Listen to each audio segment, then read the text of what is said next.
Most of the Brazilian population lives in cities. That is a lot of people needing a home, food, work, culture, leisure. But what's it like to live in Brazilian cities? And what does the right to the city mean?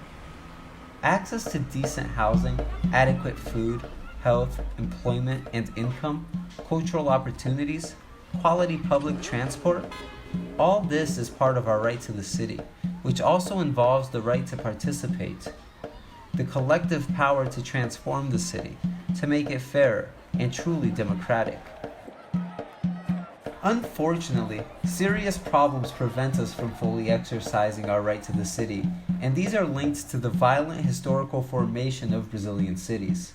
Something that always excluded huge portions of the population, particularly indigenous people and the black population, and which continues today through property speculation, public-private partnerships, and other strategies that favor the market and increase urban segregation.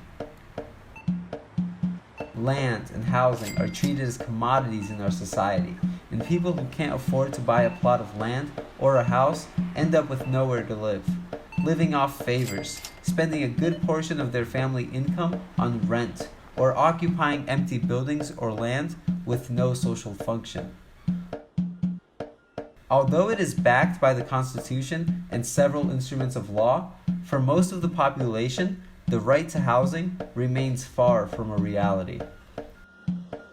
Data from 2019 note that there is a shortage of almost 6 million homes in Brazil, and every day more families are threatened or even removed from their homes.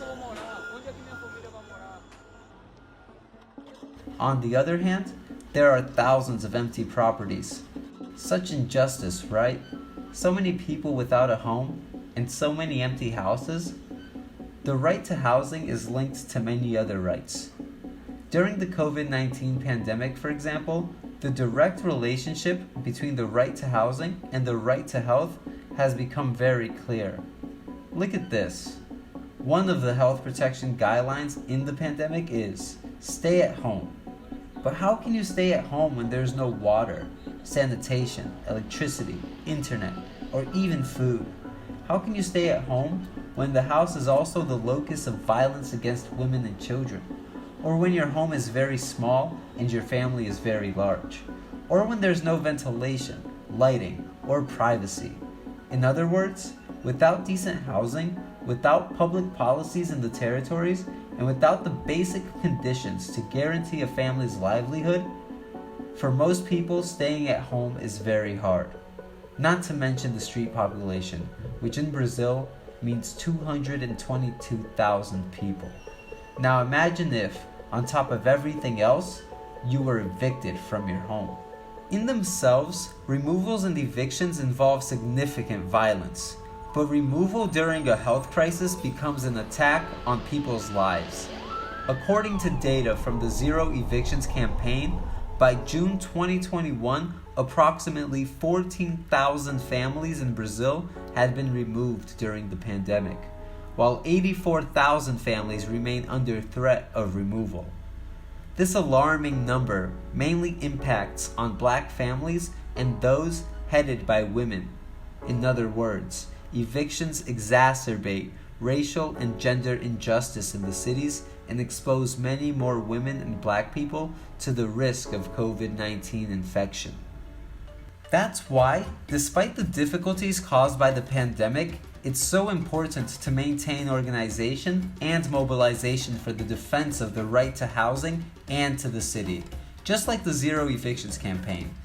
The campaign was launched in 2020 and argues for the total suspension of evictions during the pandemic in order to preserve lives. Through local action, national and international collaboration, more than 100 organizations, movements, and communities from all the regions of Brazil monitor evictions and threats of eviction, increase visibility of the issue, and outline political and legal strategies to prevent more families in the countryside and in the cities from becoming homeless.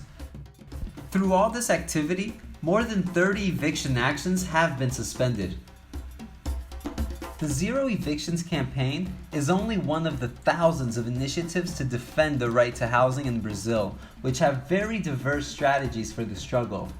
Protests, denunciations, the occupation of properties that don't fulfill a social function, self-built homes, participation in councils, public hearings, advocacy with the legislative authorities, and in the justice system. Grassroots organizations are always on the move. There is no right to the city without decent housing. The city is an arena for rights.